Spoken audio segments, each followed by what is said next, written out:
은혜 가득한 수요예배 오신 모든 분들 축복하고 환영합니다. 우리 앞뒤 좌우로 한번 이렇게 축복하겠습니다. 우리는 예수님이 필요합니다.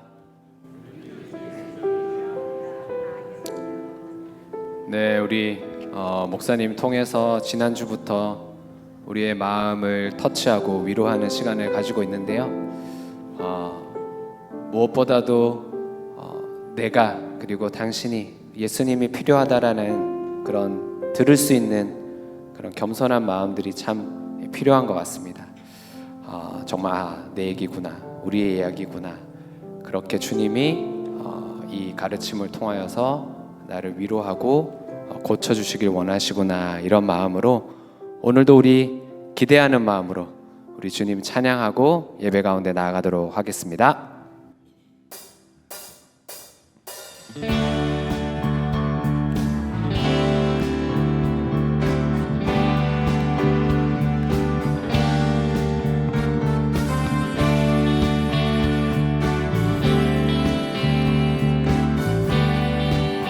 찬송으로 보답할 수 없는, 찬송으로 보답할 수 없는 큰 사랑, 주님께 영광 할렐루야.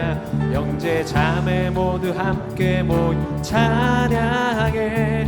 주님께 영광. 우리 받은 주님 은혜, 우리 받은 주님 은혜 한량 없도다. 주님께 영광 할렐루야. 기쁜 찬송 부르면서 천국 가겠네. 주님께 영광. 하나님의 자녀여, 하나님의 자녀여, 크게 찬송 부르며 밝고 거룩한 길로 기쁨으로 나아가 주의 보좌 앞으로 속히 들어가겠네. 주님께 영광. 우리 주님께 영광 할렐루야.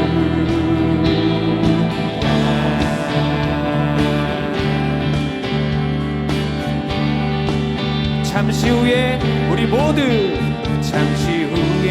모두 주를 보겠네. 주님께 영광 할렐루야. 영광스러운 보좌 위에 거룩하신 주, 주님께 영광. 하나님의 자녀여, 하나님의 자녀여, 크게 찬송 부르며 밝고 거룩한 길로 기쁨으로 나아가 주의 보좌 앞으로 속히 들어가겠네. 주님께 영광. 우리 주님께 영광 할렐루야. 주님께 영광 할렐루야. 만국 백성 천국에서 소리 높여서 주님께 영광 할렐루야. 영원토록 주의 공로 찬양하겠네. 주님께 영광 할렐루야. 하나님의 자녀여, 님의 자녀여, 크게 찬송 부르며 밝고 거룩한 길로 기쁨으로 나아가 주의 보좌 앞으로 속히 들어가겠네. 한 번 더. 하나님의 자녀여, 하나님의 자녀여, 크게 찬송 부르며 밝고 거룩한 길로 기쁨으로 나아가 주의 보좌 앞으로 속히 들어가겠네. 할렐루야. 주님께 영광 할렐루야. 우리 주님께 영광의 박수로.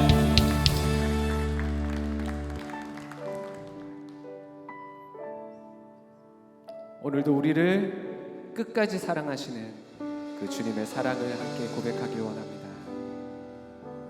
오직 주의 사랑에 매여, 오직 주의 사랑에 매여 내 영 기뻐 노래합니다. 이 소망의 언덕 기쁨의 땅에서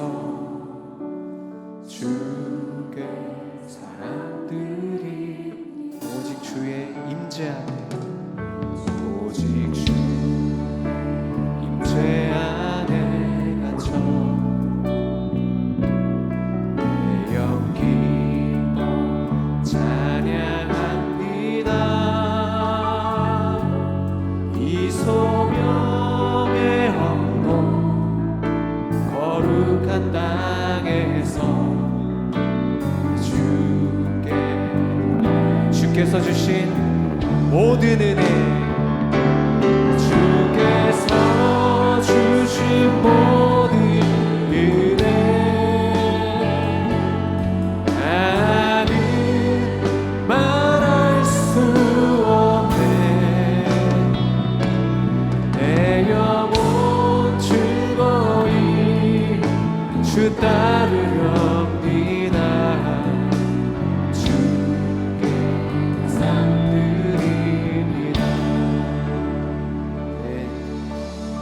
오직 주의 사랑에 매여 오직 주의 사랑에 매여 내 영 기뻐 노래합니다.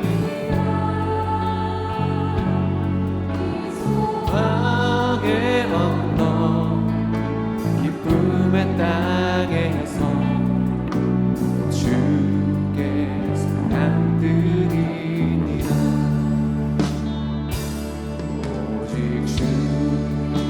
임재 안에 갇혀 내 영 기뻐 찬양합니다. 이 소명의 언덕 거룩한 땅에서 주께 함께 고백합시다. 주께서 주신 모든 은혜, 주께서 주신 모든 은혜, 나는 말할 수 없네. 내 영혼 즐거이 주 따르렵니다. 주께 내 삶 드리니 주께서 주신 모든 은혜, 주신 모든 은혜, 나는 말할 수 없네.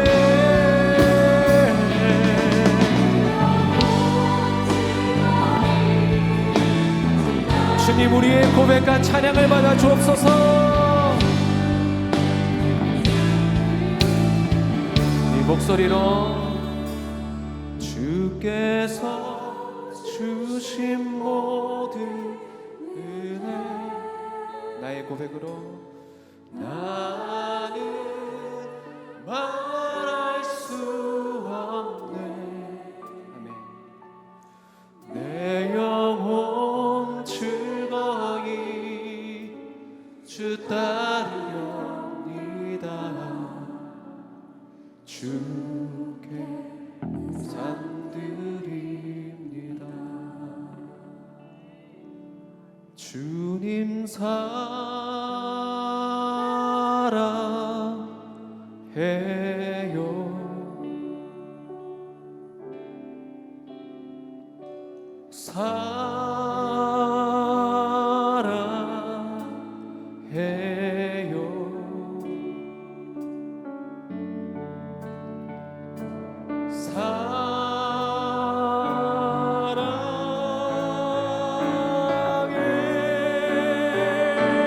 사랑해요. 주님 사랑. 우리 한 번 더 고백할까요? 주님 사랑합니다. 주님 사랑,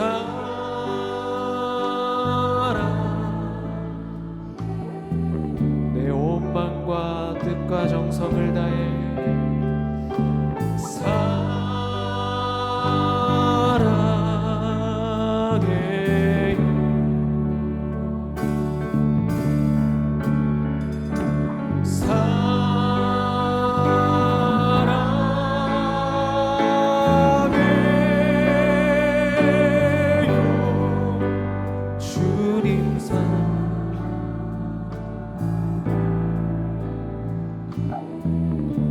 고백합시다.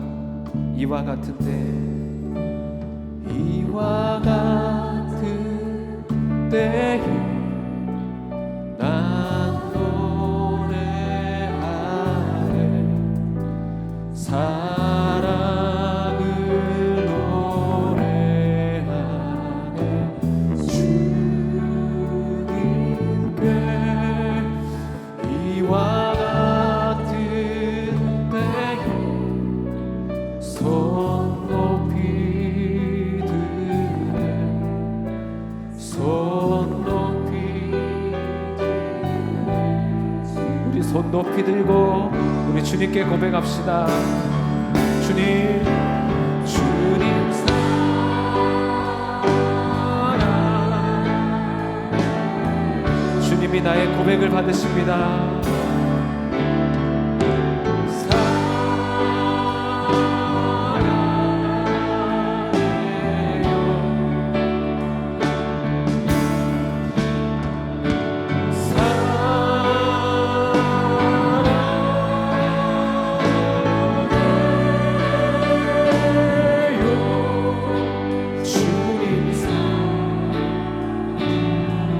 한 번 더 우리의 모든 것 다해 주님 내가 주님을 사랑합니다.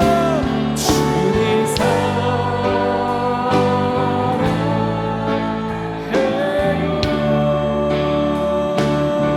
주님 사랑해요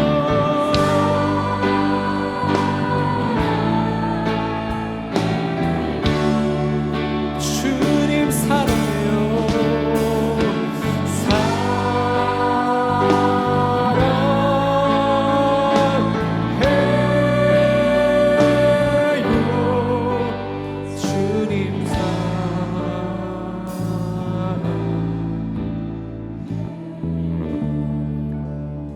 우리 그 손을 우리의 가슴에 얹고 우리 같이 한번 기도합시다.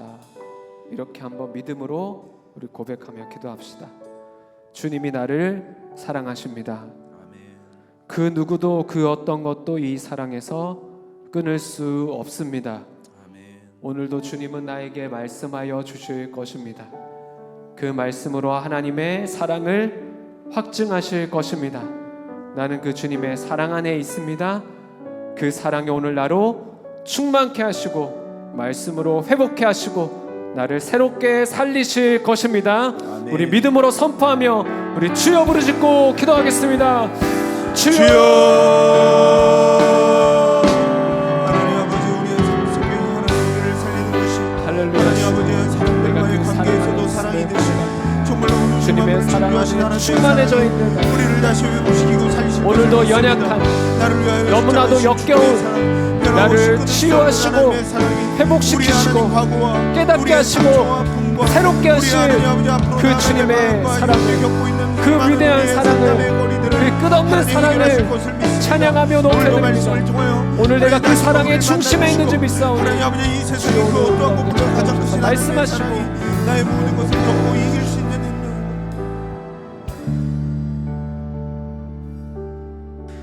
주님 사랑합니다. 그리고 주님이 나를 생명을 다해 사랑하신 것을 믿습니다. 오늘 우리가 그 사랑 안에 있음을 믿음으로 선포합니다. 하나님 지난 첫 시간 너무나도 기드온과 같이 너무나도 쉽게 변하며 역겨운 우리의 현실을 직면하게 해주셔서 감사합니다. 성인이지만 너무나도 어린아이 같은 상처투성이인 우리지만 주님 오늘도 말씀을 통해 강의를 통해 우리를 만져주시고 우리를 회복시켜 주옵소서. 우리의 목사님 가운데 주여 기름 부어주시고 너무나도 우리에게 딱 필요한 말씀을 허락해 주셔서 그 말씀으로 다시 힘을 얻고 우리의 삶의 자리로 여전한 그 삶의 자리로 기뻐하며 감사하며 찬송을 부르며 담대하게 나아갈 수 있도록 은혜를 베풀어 주옵소서.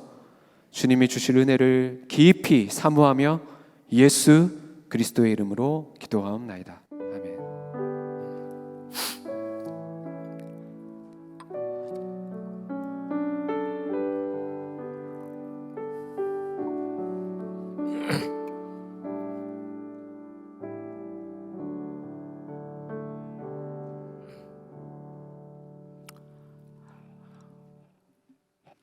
상담 카페 두 번째 시간에 나오신 사랑하는 성도 여러분들을 환영하고 주님의 이름으로 축복합니다.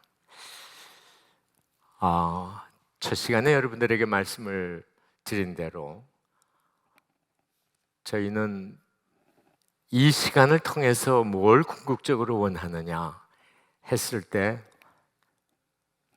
품격을 갖춘 그리스도인이 되기를 우리는 원합니다.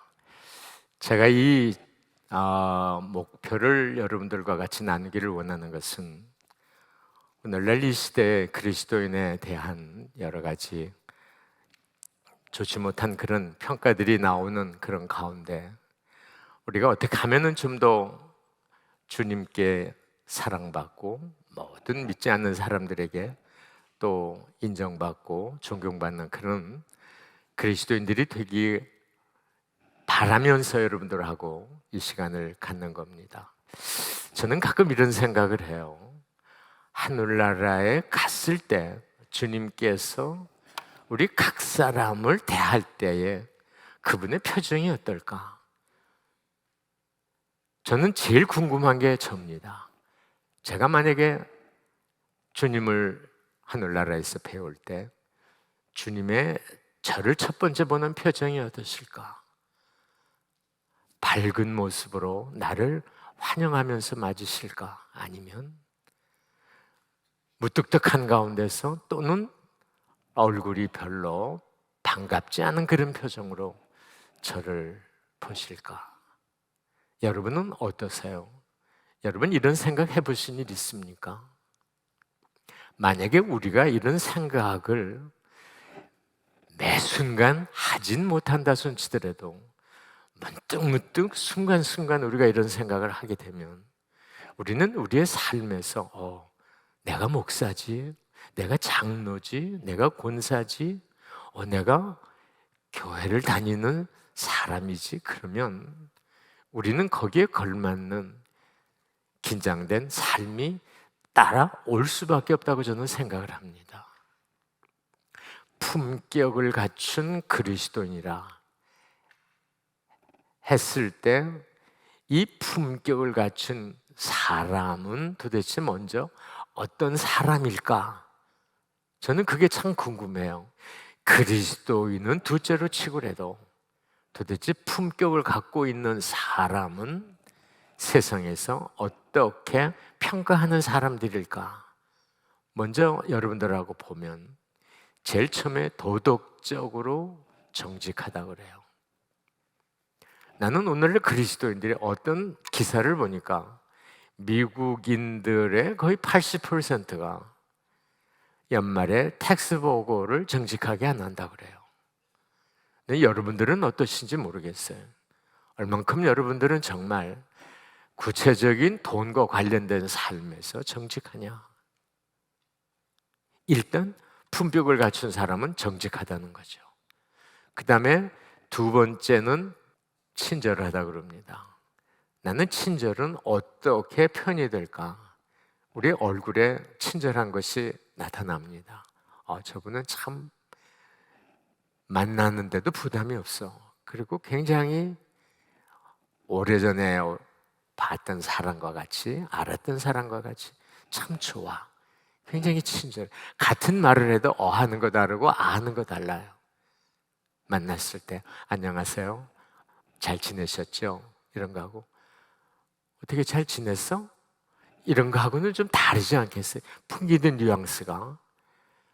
그 다음에 경청할 줄 안다 그래요. 누가 얘기를 하면 중간에서 커팅하지 않고 끝까지 그 사람 말을 들어주는 거. 그 다음에 유행을 쫓지 않아요. 누가 어디를 갔더니 이런 게 있더라. 보니까 너무 좋더라.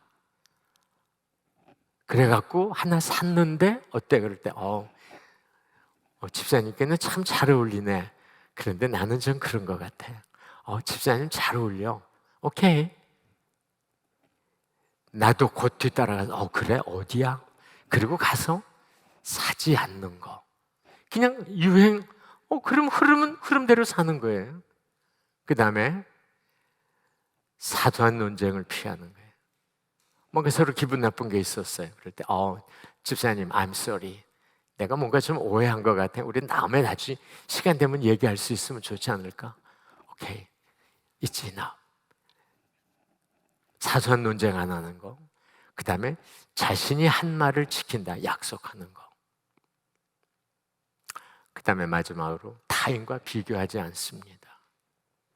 제일 우리가 비교하는데 약한 부분이 뭐냐면 자식이에요. 자식을 놓고 남의 집 아이들과 우리 아들과 비교하는 거. 비교하지 않아. 그 집 아이는 그만큼 실력이 있고 그러니까 그렇게 될 수 있었어. 그러나 우리 아들을, 우리 딸, it's okay. 너무 얼마나 좋아. 예. 품격을 갖춘 사람, 여러분 지금 리스트를 쭉 보셨는데 보시고 들으시고 머리에 탁 먼저 들어오는 게 뭡니까? 품격을 가진 사람은 중후해 보이지 않습니까? 가볍지가 않아요. 뭔가 모르게 묵직하고 무게감이 있어요. 쉽게 흔들리는 것 같지 않아요.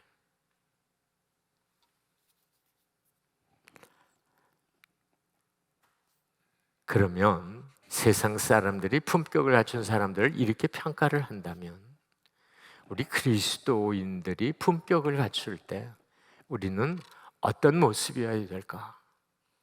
저는 이렇게 생각했어요. 앞에서 말씀을 드린 품격을 가진 사람들 플러스 고린도 후서 2장 14절 15절 말씀 보면 항상 우리를 그리스도 안에서 이기게 하시고 우리로 말미암아 각 처에서 그리스도를 아는 냄새를 나타내시는 하나님께 감사하노라. 우리는 구원받은 자들에게나 망하는 자들에게나 하나님 앞에서 그리스도의 향기니 그리스도를 아는 냄새를 풍긴다. 여러분 금방 들어오세요. 그리스도를 아는 냄새가 어떻게 풍기는 게 그리스도를 아는 냄새를 풍기며 사는 거지. 자랑 같지만은 제가 경험했던 얘기 하나를 여러분들에게 소개합니다. 한국에서 학교 재직할 때입니다.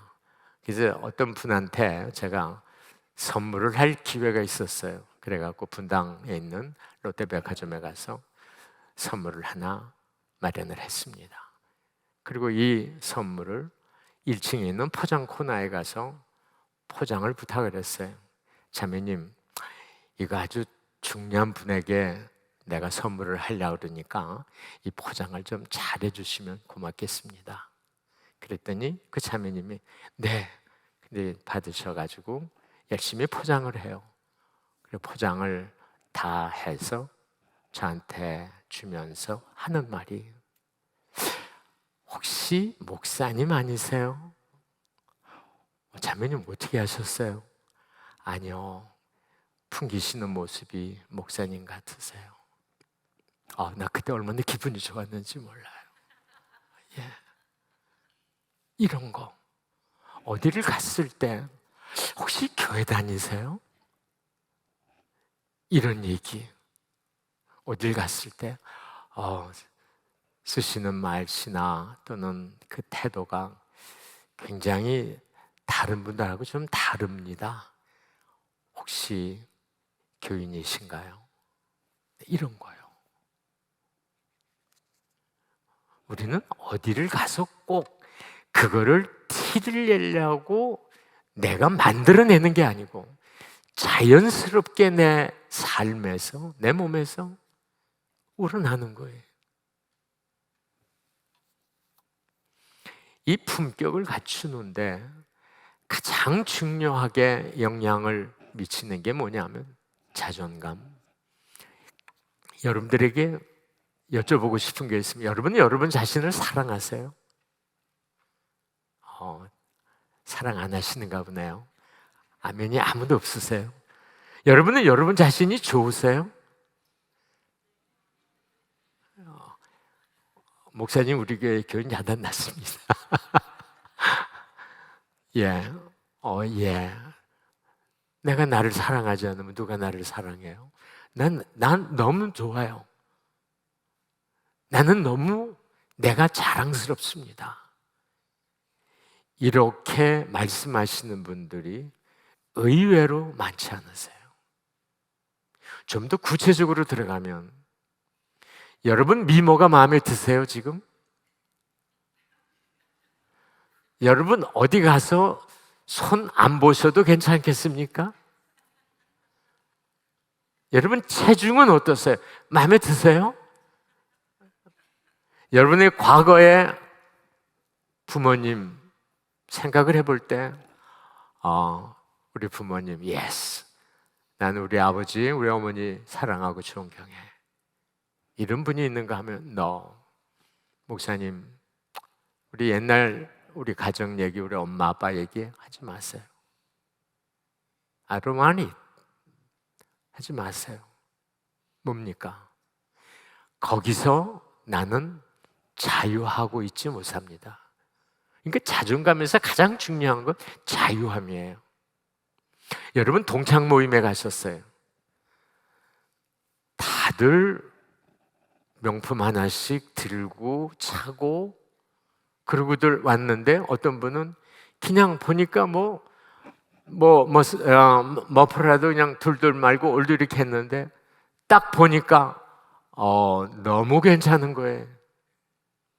명품 없어요. 그런데도 고상하고 우아하고 굉장히 세련돼 보이고 이런 분들이 계세요.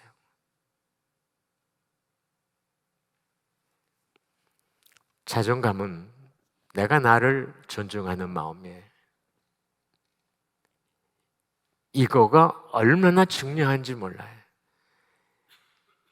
내가 나를 사랑하지 못하고, 내가 나를 좋아하지 못하고, 내가 나를 신뢰하지 못하고, 내가 나인 것이 자랑스럽지 않다. 여러분 보세요. 저는 여러분들 보실 때 가분수예요. 상체가 하체보다 길어요. 걸을 때 너무 불편해요. 여러분이 저를 보실 때 목사님 좀 안 됐다, 어쩌다 목사님 저러실까. 목사님 그러나 저는 It's okay. 나는 내가 나인 것이 좋아요. 우리 김한희 목사님도 언젠가 설교에서 그런 말씀을 하셨는데, 나는 내가 1000번을 이 세상에 다시 태어나도 나는 이 길을 가는 거에 대해 기꺼이 감사하고 또 감사할 겁니다. 누가 나를 봐서 저런 사람도 있어? 저런 사람이 어떻게 결혼하고 저런 사람이 어떻게 자식을 낳을 수 있었을까? 딸 둘 낳았어요. 이따가 제가 말씀을 드리겠지만 아름답고 고상하고 우아하고 세련된 아내도 있어요. 뭐가 문제입니까?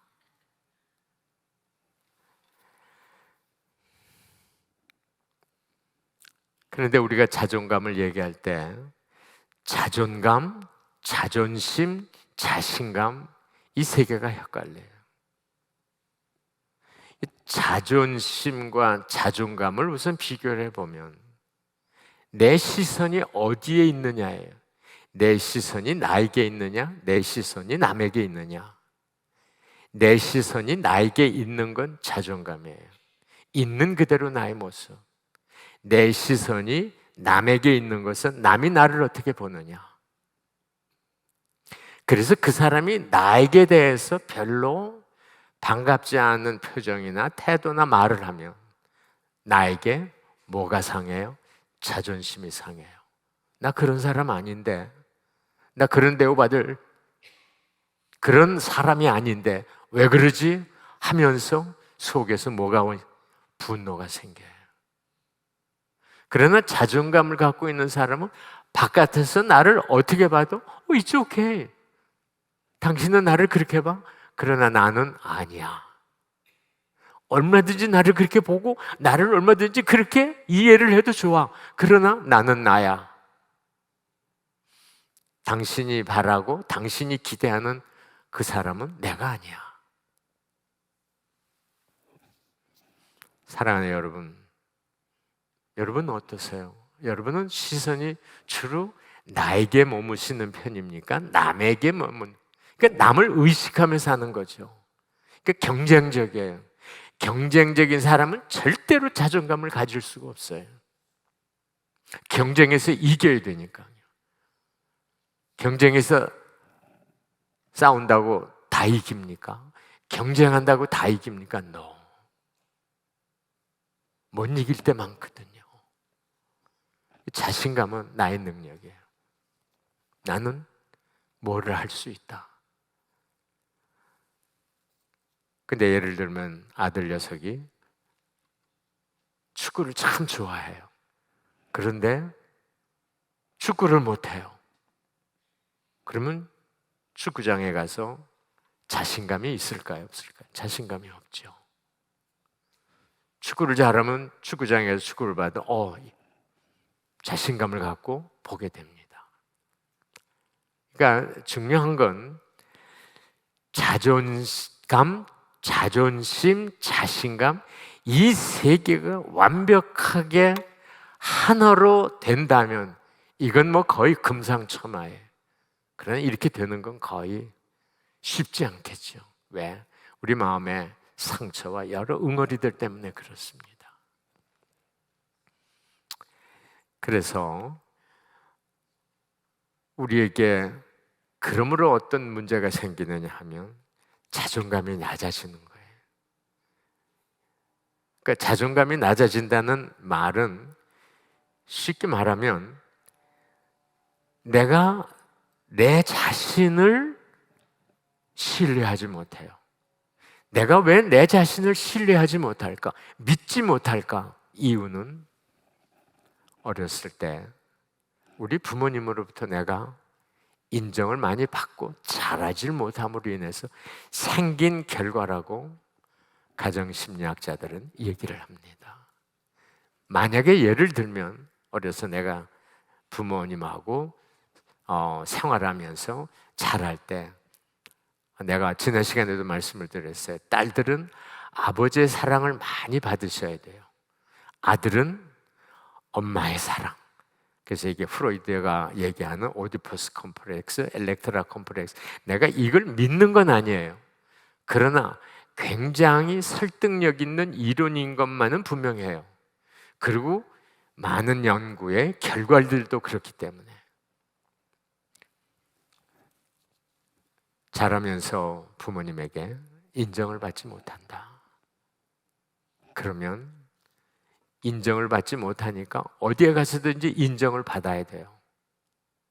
그러나 어디에 가도 나를 인정해 주는 사람이 없다. 그러면 슬픔이 순환되면서 낮은 자존감을 갖는 사람의 가장 슬픈 모습이에요. 여러분 가운데 한번 스스로 생각을 해보세요. 이런 걸 여러분들한테 말씀을 드리는데 어렸을 때 여러분의 가정, 엄마, 아빠, 형, 동생, 누나, 언니 같이 살았어요.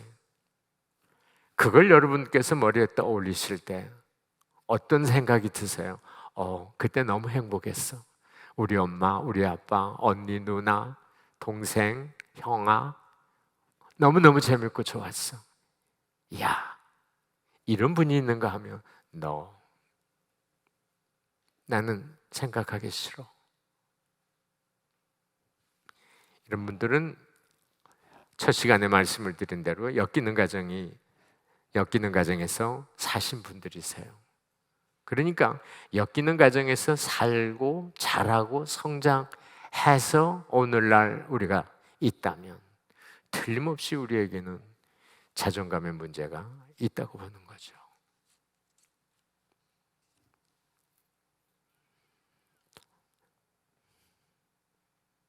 이 자존감이 낮은 사람의 특징을 몇 가지 여러분들하고 생각을 해보면 열등감이에요. 열등감은 이 낮은 자존감의 키워드예요. 예를 들면 쉽게 이런 거예요. 교회에 왔는데 차를 파킹을 했는데 옆에 누가 차를 또 파킹을 해요. 보니까 랜드로버예요. 아주 SUV 너무 괜찮아요. 그런데 내 차는 조그만 혼다예요. 집사님 차 바꾸셨네. 아빠가 지난 월요일 날 하나 바꿔오셨네. 와, 멋지다. 얼마야? 얼마야를 꼭 물으세요. 열등감 있는 분들은. 예. 왜 물을까? 아니, 그게 왜 궁금하세요? 얼마짜리인 게 왜 궁금하시냐 이거예요. 이게 전형적인 열등감, 비교의식에 붙들려 있는 분들이에요. 다이아몬드 반지를 꼈는데 보니까 굉장히 와, 그 몇 카르따지야? 알면 뭐예요? 예? 이런 거. 반지 크다. 야, 저 괜찮겠다. 저 돈 좀 들었겠다. 이렇게 속으로 자기가 생각하면 좀 꼭 묻는 거예요. 그러니까 이거는 난 열등감 있어. 이거 고백하는 거나 마찬가지 얘기예요. 두 번째, 착한 사람 컴플렉스가 있어요. 착해야 돼. 왜 착해야 되는지 아세요? 남으로부터 인정을 받아야 되기 때문에 그래요. 인정을 받지 못하고 자랐기 때문에 내가 남에게 인정을 받아야 돼요. 그렇기 때문에 착한 사람으로 내가 사람들에게 보이려고 하는 이런 컴플렉스가 있어요. 두 번째, 후회, 자책, 그리고 걱정이 아주 많은 분들이세요. 이런 분들의 얼굴은 항상 좀 밝지 못하세요. 좀 어두우세요. 그리고 무슨 얘기를 하다가도 쉽게 여기서 가정에서 부부간에 얘기를 하다가도 그 얘기 가운데 나오지 않아야 될 그 얘기가 과거 얘기가 튀어나오는 거. 그리고 스스로 자책을 참 많이 해요. 바보같이. 내가 왜 그랬지? 나는 바보야. 그리고 스스로의 판단에 확신이 없고 다른 사람의 말을 더 잘 들으세요. 제가 제 아내한테 참 많이 듣는 얘기 가운데 하나입니다. 당신은 내 말 안 듣고 남의 얘기만 너무 잘 듣는다. 내가 제 아내한테 참 미안한데 그렇다고 해서 제 아내 말을 내가 안 믿는 거 아니고 안 듣는 건 아니에요. 그런데 내 나름대로 또 생각해 볼 때 다른 사람의 얘기가 내 아내의 얘기보다 더 설득력 있고 논리적으로 맞다 그러면 이제 그렇게 되는데 이제 제 아내는 그걸 때로는 오해할 때가 좀 있는 것 같습니다. 그러니까 나도 지금 여러분들의 얘기한 나도 이 자존감이 낮은 이런 속성과 특징들을 나도 내 생활 속에 지금 갖고 있는 거예요. 최대한 사람들에게 폐를 끼치지 않으려고 노력한다. 예를 들면 누가 우리를 초대했어요. 그러면 이런 분들은 꼭 내가 초대받았으니 내가 또 그분을 초대해야 돼요.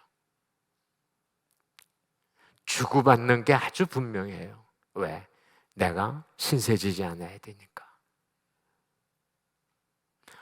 아니 그분이 목사님 참 고맙습니다. 점심 식사 같이 한번 하시죠. 네. 그 점심 식사 맛있게 잘 했어요. 내가 이렇게 좋은 대접을 받았는데 나도 또 대접을 해드려야지. 꼭 그럴 필요가 있을까? 물론 우리가 살면서 삶의 예의상 그럴 수는 있어요. 그러나 이거에 어떤 생각을 갖느냐? 부담을 갖는 거예요.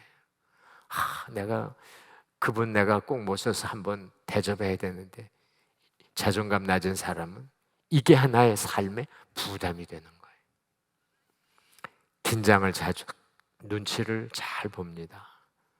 그러니까 눈치를 잘 본다는 건 예를 들면 이런 거예요. 뭐 이건 좀 다른 표현, 다른 모습일 수도 있지만은, 여러분들 쉽게 말해서 같이 밥을 먹어요. 또는 같이 어디서 어울려요. 그런데 내가 뭘 좀 해갖고 뭐 이렇게 조금 불편한 그런 모습을 보였어. 그러면 금방 아내가 여보 어디 불편해? 그냥 놔두면 되는데, 그리고 어디 아파? 이렇게 묻는 거. 하길 let it go. 그냥 그 사람은 그 사람이야. 나는 나야. 근데 이게 잘 안 되는 거예요. 티는 내지 않지만 잘 삐진다. 제가 잘 삐지는 편입니다. 그래서 참 이것도 저한테 좋지 않는 모습인데, 그리고 자존감이 낮은 사람의 그 95%가 쓰는 말투가 있다고 그래요. 이건 SNS에 도는 이야기들을 정리한 건데, 첫째는 미안해, I'm sorry, I'm sorry. 이 얘기를 너무 잘해요. 껍빗하면 I'm sorry. 그 다음에 또 하나는 나는 못해, I can't, 나는 못해. 이런 얘기. 저 하나도 안 착해요, 나 하나도 안 이뻐요. 그런 얘기 하지 마세요. 아니 예뻐서 예쁘다고 그러는데 난 하나도 안 착해, 안 예뻐요. 이런 거. 그 다음에 내라고 얘기를 하는데 이게 진짜 내가 아니고 나는 싫은데 억지로 할 수 없어서 얘라고 얘기하는 거. 그 다음에 힘들어, 어려워, 죽겠어, 이런 얘기를 많이 하시는 분들. 이 원인들이 도대체 어디에서 생기는 걸까? 그럴 때 첫 번째는 가정이에요. 물론 가정 외에도, 식구들 외에도 뭐 형제자매, 여러 가지 친구들도 있고 여러 가지 있겠는데, 제일 이 낮은 자존감에 가정에서도 결정적인 영향을 주는 사람이 누구냐? 아버지냐, 어머니냐? 어머니라는 거죠. 왜? 어머니하고 그 자녀가 거하는 시간이 많기 때문에. 저는 이렇게 생각합니다. 가정의 행복의 주체가 누구냐? 아빠가 아니에요, 엄마예요. 엄마가 그 가정의 행복의 주체예요. 아빠는 그 가정의 머리예요. 가정을 총체로 다스리는 분이고 이끌고 가는 분이고, 그 안에서 아기자기하고 행복을 만들어가는 주체가 누구냐? 어머니라는 거죠. 그러니까 어머니하고 딸하고 어머니하고 아들하고 지내는 가운데 어떤 영향을 줬느냐는 거죠. 이때 엄마가 아들에게, 딸에게 아주 친절하고 사랑스럽고 온유하고, 그 다음에 마치 때로는 친구같이 이렇게 지내는 가정의 자녀들은 거의 낮은 자존감을 가질 수가 없어요. 그러나 엄마로부터 사랑과 인정을 별도로 받지 못한다. 이 결정적인 이유는 어디에서 엄마가 자녀에게 이렇게 대할까? 부부간의 문제예요. 부부가 화목하고 부부가 행복하면 엄마가 행복할 수밖에 없고, 행복한 엄마가 자녀를 행복하게 만들어 줄 수밖에 없어요. 그런데 엄마가 아빠하고 텐션이 있다. 그래갖고 엄마는 항상 아빠에게 대한 불만이 많다. 내가 왜 살아야 되나? 이렇게 되면 이 엄마가 아들, 딸에게 어떤 태도로 대하겠습니까? 같은 말을 해도 밥 먹어, 이러지. 성철아, 밥 차렸는데 밥 먹을까? 이러지 않죠.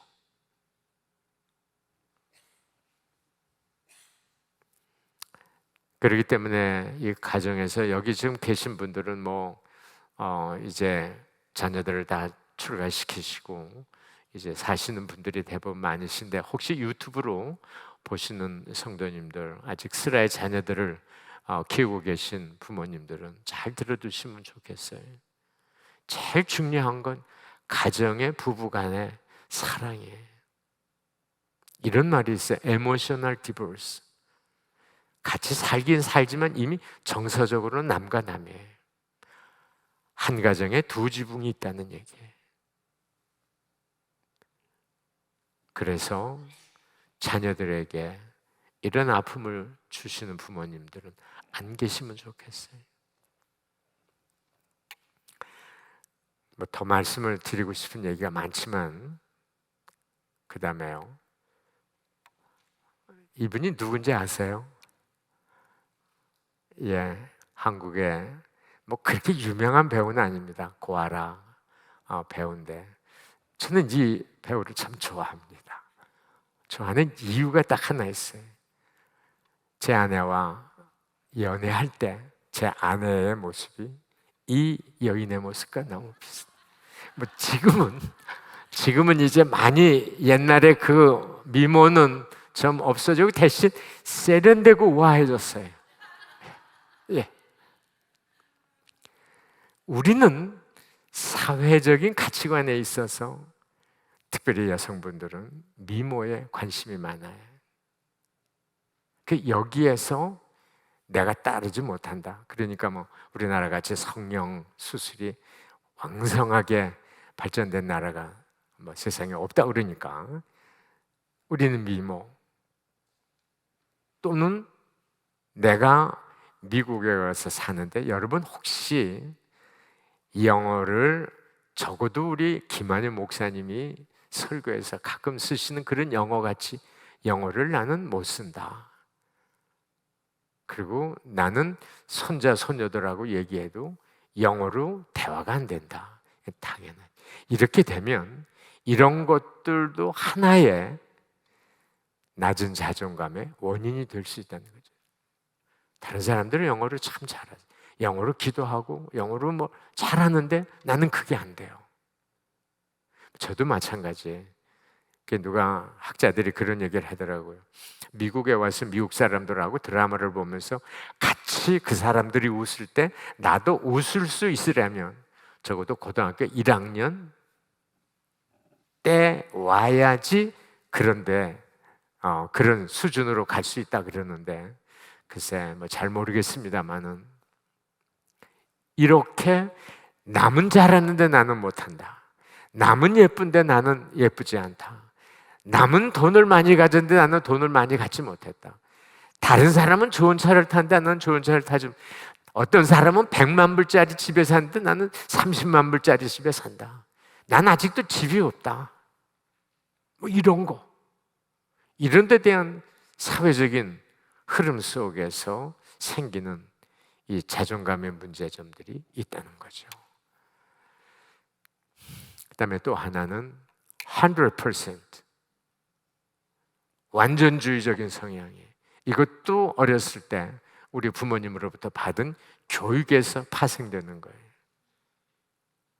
뭐 지난 시간에도 잠깐 말씀을 드렸지만 여러분들이 어렸을 때 국민학교를 초등학교를 다니고 중학교를 다니고 고등학교를 다니고 뭐 고등학교 다닐 때 성적표 보자고 하는 부모님들은 거의 뭐 글쎄 주면 보고 뭐 그럴 형편이었으리라 생각이 드는데 하여튼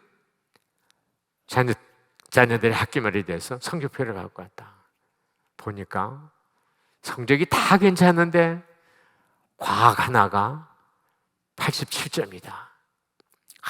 내 이게 3점만 더 있으면 전부 다 90점인데 이게 3점이 모자라네. 그럼 옆에 있던 아들 녀석이 엄마 다른 건 다 95점 이상이야. 그러니까 95점 이상짜리는 보이는 게 아니에요. 87점만 눈에 확 먼저 들어오는 거예요. 이런 거.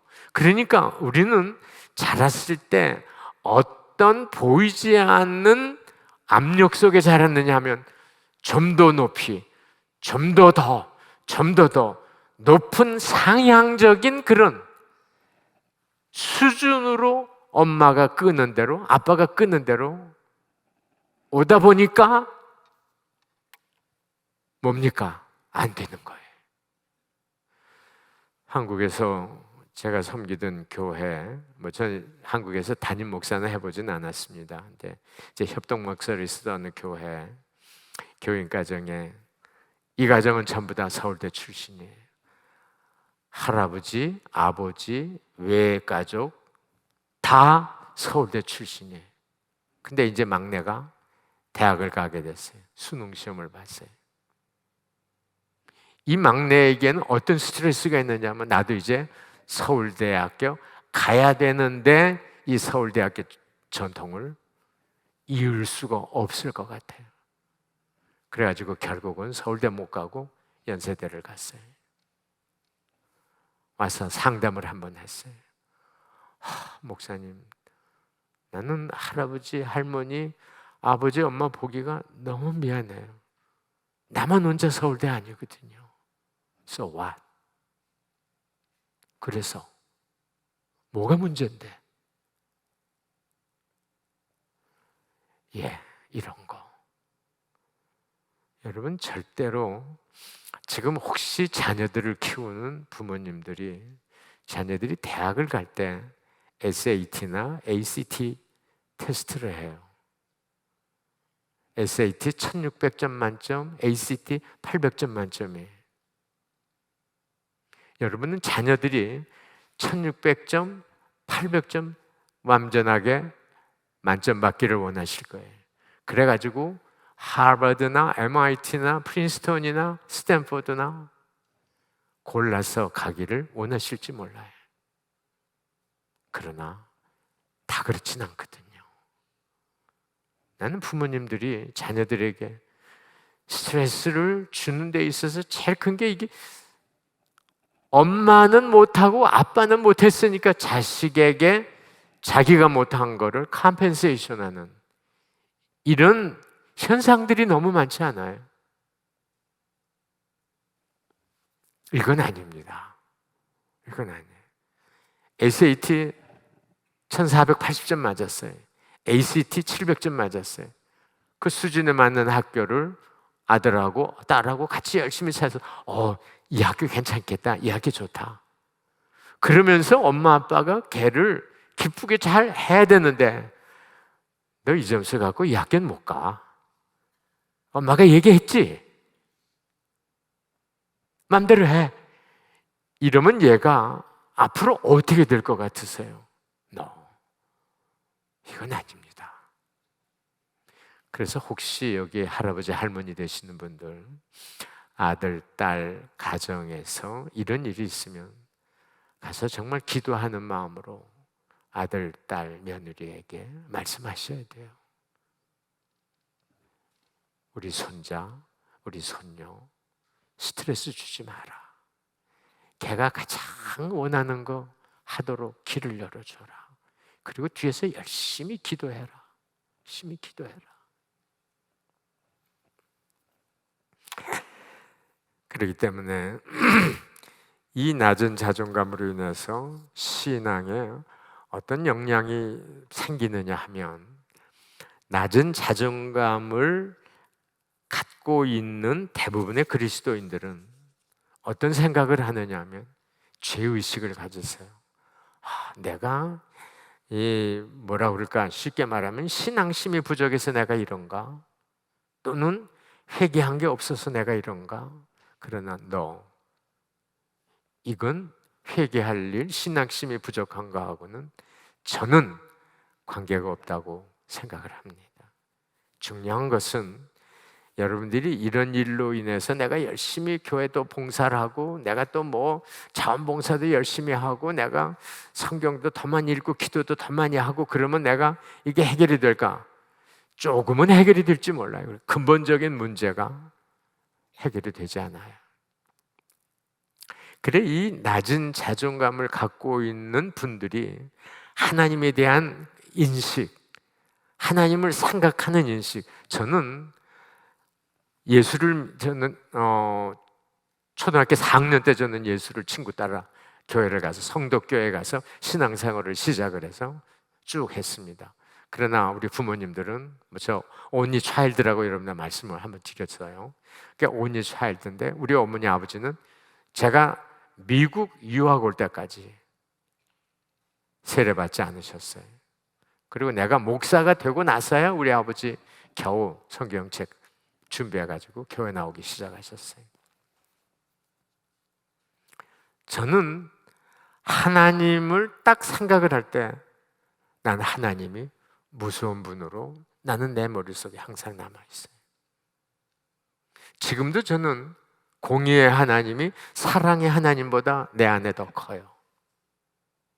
이유는 우리 아버지가 나를 아주 무섭게 키웠어요.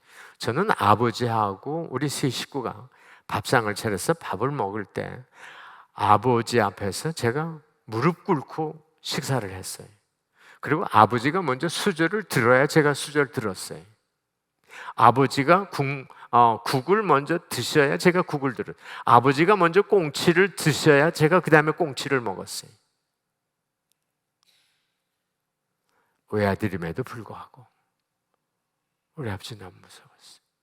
그러니까 이게 지금도 저에게 남아있는 사랑의 하나님보다 공의의 하나님이 저는 아직도 나에게 더 커요. 그러니까 어렸을 때의 자녀들을 특별히 아버지가 그래 그 가정심리학을 전공하시는 분들이 아버지를 표현할 때 이런 말을 씁니다. Father is like a mountain. 아버지는 산과 같은 존재라는 거죠. 아버지가 산과 같은 존재지만 그 산이 그냥 우뚝 서 있는 산으로만이 아닌 그 산이 내려와서 사랑하는 아들과 사랑하는 딸과 어떤 모습으로 신앙을 같이 공유하느냐, 이거 너무너무 중요한 거죠. 가정 예배를 만약에 여러분들이 가정에서 드린다 그럴 때 성철아 가정 예배 드릴 시간인데 얼른 와, 이렇게 부르는 아버지의 음성과 성철아 가정 예배 드린다 빨리 와, 이거하고는 다르죠.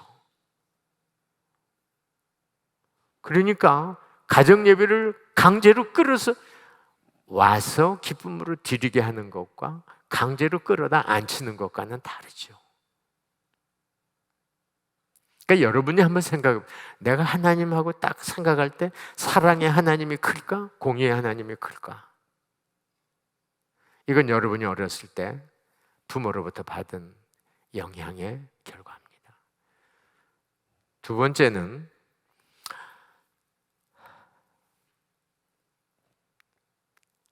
완전주의적인 신앙입니다. 완벽한 신앙인은 없어요. 목사도 장로님도 권사님도 집사님도 그 누구나 완벽한 신앙인은 없어요. 그러나 완벽한 신앙을 향해서 열심히 나가려고 애를 쓰는 분들이 계세요. 이제 담임 목사님도 계시지만 제가 죄송한 말씀 하나 드리고 싶은 건 주일날 어떻게 해갖고 한번 교회 출석하지 못했어요. 이게 그냥 속에서 늘 뭔가 모르게 내려가지 않는 그런 혹같이 아주 나를 힘들게 만들어요. 너 그럴 필요 없으세요. 내가 주일날 교회 한번 안 나갔다고 하나님께서 오케이, 너 교회 그때 한번 안 나왔어. 너 나한테 찍혔어. 알았지? 우리 하나님 이렇게 찌찌한 분이 아니세요. 자, 여러분 또 하나 얘기를 드릴게요. 우리가 11조 헌금을 드릴 때 가끔 이런 갈등을 할 때가 있어요. 그로스 인컴이냐 네트 인컴이냐 어딥니까? 그로스 인컴에서 11조를 내야 됩니까? 네트 인컴에서 11조를 내야 됩니까? 둘 다 괜찮아요. 중요한 건 믿음의 분량대라 나는 거예요. 베스트는 그로스에서 내는 거라고 저는 생각해요.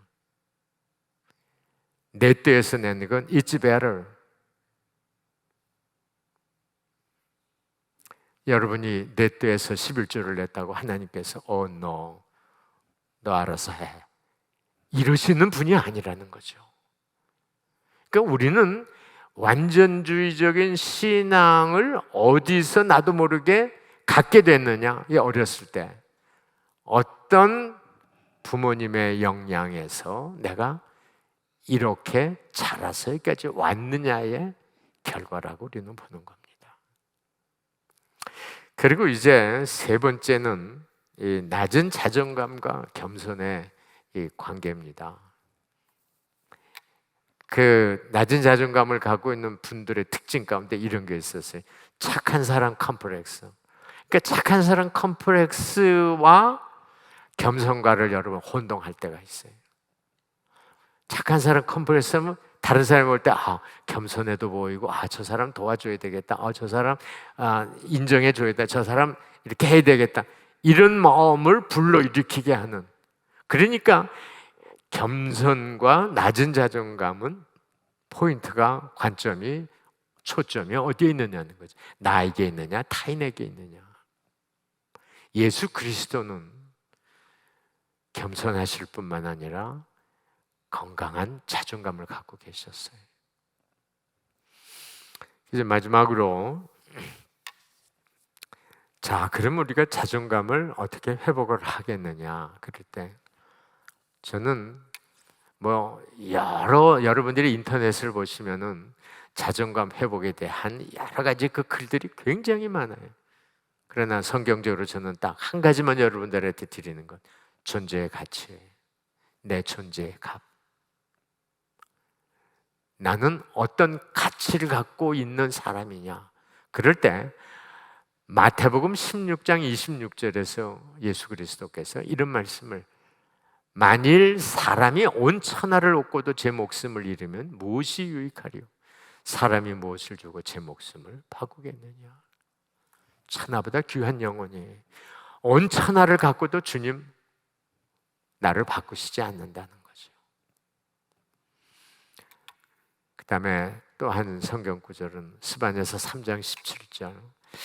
저는 이 성경 구절을 너무너무 좋아합니다. 제가 이 성경 구절을 좋아하는 이유는 이 성경 구절로부터 저는 큰 은혜를 입었기 때문이에요. 한 번은 저는 고등학교 3학년 때 예수님을 인격적으로 만났습니다. 그래서 이제 목사의 길에 들어섰는데 그럼에도 불구하고 다른 사람이 나에게 직격을 하면, 예를 들면 쩔뚝발이, 병신 이런 소리를 나한테 직격을 하면 고등학교 3학년 때 만났던 예수님 온데간데 없어지세요. 내가 만났는데도 봤는데도. 그런데 어느 날 내가 그런 소리를 듣고 정말 주고 싶은 그런 심정이 가득 찼을 때 저는 이런 음성을 들었어요. It's okay. It's okay. 나는 지금도 이 음성을 저는 잊을 수가 없어요. 왜 그분이 영어로 말씀하셨는지 모르겠어요. 한국에서 있었던 일인데 It's okay. 괜찮아. 저 사실 고등학교 1학년 전까지는 저 이렇게 걸어 다녔어요. 이렇게 하고 걸어 다녔어요. 그래서 고등학교 때는 하복 동복이 있었는데 이 바지가 항상 여기가 하였어요. 근데 고등학교 1학년 저는 용산 중고등학교를 나왔는데 우리 집이 회원동에 있었고 고등학교 1학년 때 그날따라 버스를 안 타고 집을 걸어서 남산을 넘어서 오는데 남산에 그때 지금 그 힐튼 호텔 앞에 큰 그 칭칭다리가 한 150개가 있었어요. 거기를 이제 쩔뚝쩔뚝 올라가는데 하나님의 음성이 들리셨어요. 내 다리에서 손을 떼어라. 그래서 이렇게 손을 놨어요. 그리고 집에까지 지금 걷는 것 같이 걸어서 왔어요. 엄마한테 엄마 나 이렇게 걸어왔다 그랬더니 엄마는 아무 관심도 없었어요.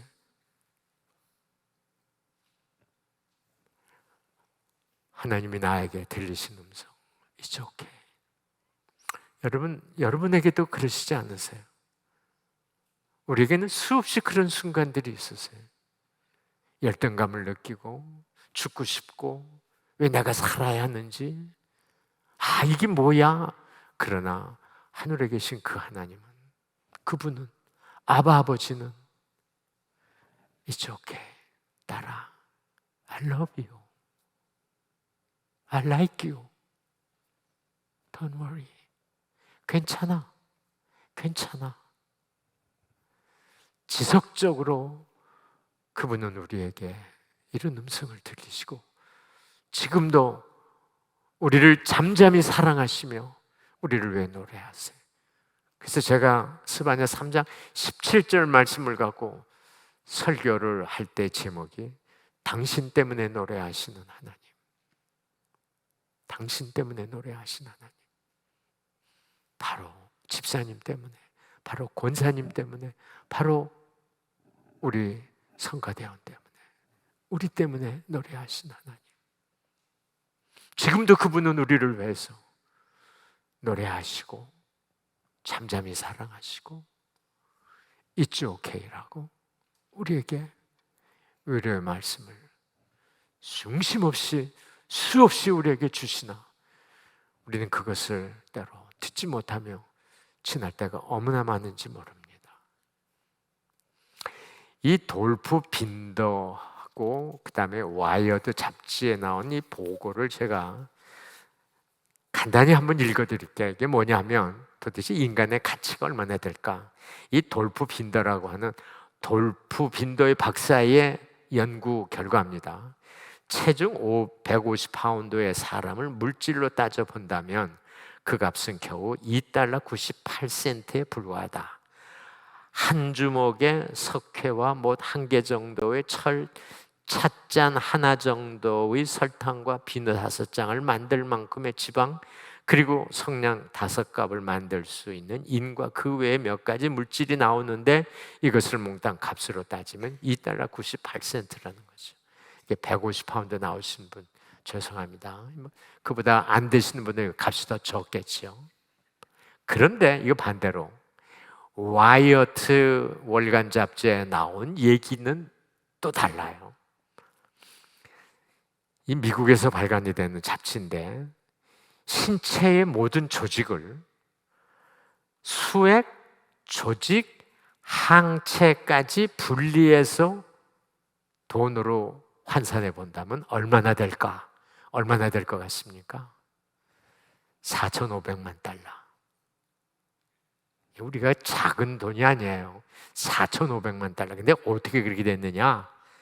유전자 정보가 담긴 DNA는 g당 130만 달러라는 높은 단가로 총 970만 달러, 골수 조직 가격은 g당 2만 3천 달러씩 2,300만 달러가 된다 그래요.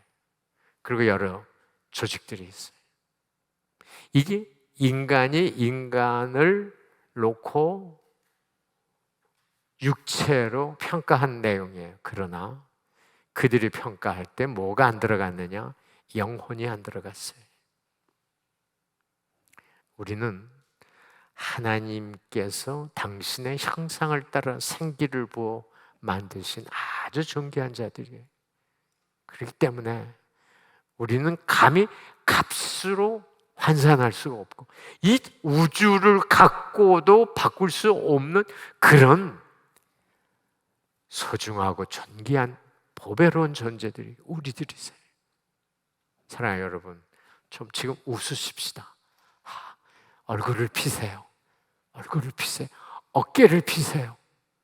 그리고 우리가 우리의 남은 날이 얼마가 될지 모르나 좀 행복하고 즐겁게 하나님이 기뻐하시는 그런 삶의 길로 나가시기를 주님의 이름으로 축복합니다. 마지막 결론입니다. 결론은 다른 게 아니에요. 하나님이 나를 어떤 관점으로 보시느냐가 중요한 거예요. 하나님이 나를 어떤 관점으로 보시느냐. 내가 하나님을 어떤 관점으로 보는 게 아니고 내가 나를 어떤 관점으로 보는 게 아니에요. 전능하신 하나님이 나를 어떤 관점으로 보시느냐. 이거를 늘 마음에 두시고, 저기 마지막 결론에 예수님이 양을 업고 가세요.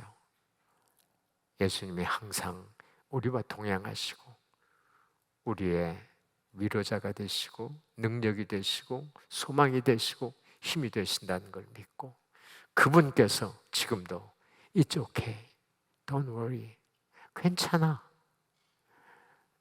이런 말씀을 하시며 우리를 격려하신다는 사실을 잊지 마시고 마지막까지 승리하시길 주님의 이름으로 축복합니다. 우리 스바냐 3장 17절로 우리 찬송을 가스펠송 만든 너의 하나님 여호와가 이 가운데 계시니 같이 부르도록 하겠습니다.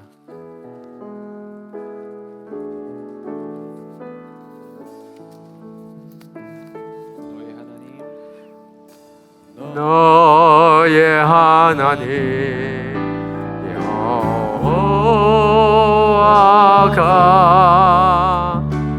너희 가운데 계시니 그는 구원을 베푸실 전능자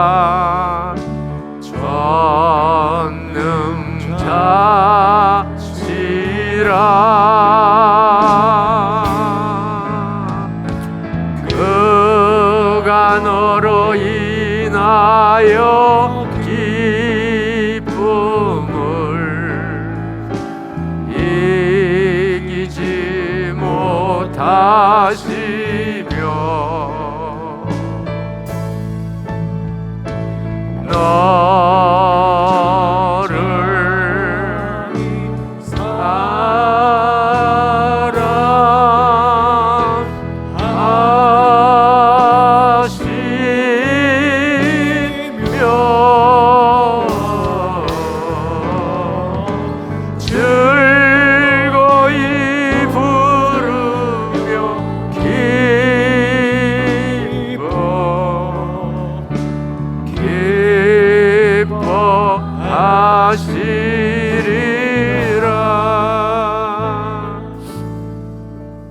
우리 이 시간 조용히 한 1, 2분 동안 여러분 자신이 혹시 나의 자존감의 문제가 뭔지 여러분들이 하나님 앞에 도움을 구하는 그런 귀한 시간을 갖기를 바랍니다. 우리 같이 기도하시겠습니다.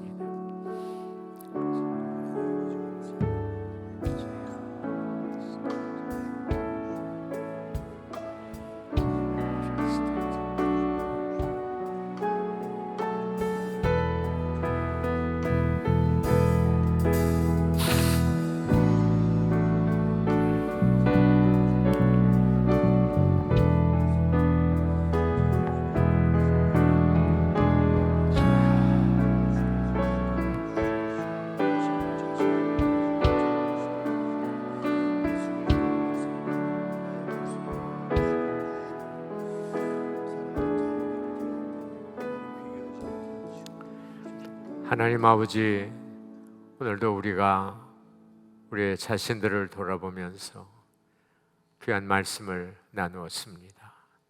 주님, 이 시간 우리를 찾아오셔서 우리의 마음에 아픈 상처와 눈물과 응어리들을 씻어주시기를 바라며 우리의 자존감이 더욱 높아가서 우리 주 예수 그리스도를 섬겨가는데 어디에 가든지 당당하고 의연하고 그리스도의 냄새를 풍기는 주님의 백성들로 우리가 더욱 성숙돼 가도록 거룩해 가도록 그리스도의 장성한 분량에 이르기까지 우리를 도우시고 축복하시고 역사해 주시옵소서. 이제는 우리 주 예수 그리스도의 은혜와 하나님 아버지의 무한하신 사랑하심과 성령의 위로하시고 교통하시고 충만하신 은혜가 우리를 잠잠히 사랑하시는 주님께 감사와 영광을 돌리며 우리의 남은 날 더욱 주님을 기쁘게 해드리고 영원롭게 해드리는 귀한 삶을 살기로 다짐하고 돌아가는 당신의 백성들 머리 위에 이제로 영원토록 함께 계실지어다. 아멘.